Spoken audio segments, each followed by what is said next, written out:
the BJP now should not make a drama.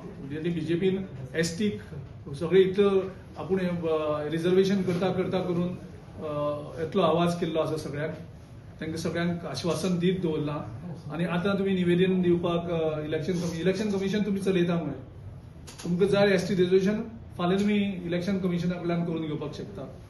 तुम्ही election कमिशनाचे निमित्त धरून तुम्ही ST लोकांक फटोवपाक सोदतात, आमी ते केन्ना करपाक दिवपाना तांकां.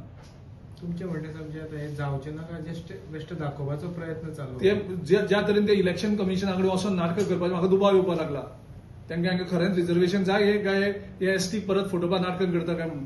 Is it possible, इतले बेगान before election 6-7 months म्हणटा प्रोसेसाक म्हणटा दोतोरान ऑलरेडी सांगला नोटिफिकेशन जर तुका करपाची इच्छा आसा ते केन्नाय जावपाक शकता. आनी बीजेपीन हेचे पयलीं कितलेशे तसल्यो गजाली करून दाखयल्ले आसा. म्हणजे इच्छा आसपाक जाय. तुम्ही ब्रेक करतले तुम्ही ब्रेक करतले आमी स्ट्रॉंगली डिमांड करतात न्ही, ऑलरेडी त्यांनी ब्रीफ केल्ले आसा. ST लोकांक तुम्ही फटयनाकात न्ही. ST समाजाक तुम्ही इतले वर्सां फटयत येयल्ले आसात, अजूनही फटयतात. ST समाजाचो भुरगो आयज फाटीं रावचो ना आनी तेमी अशें करून तुम्ही आश्वासन दिवन तांकां फटोवपाक गेले जाल्यार they will revolt and we will support them.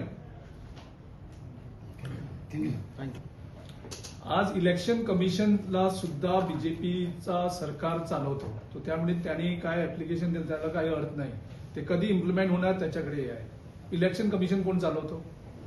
Election commission चालवतात नरेंद्र मोदी आणि अमित शहा चालवतो. त्यांना पाहिजे तर उद्याच ते ST रिझर्वेशन करू शकतात. कोणी अडवलं त्यांना? त्यांनी ड्रामा काय करायचा तिथं जाऊन?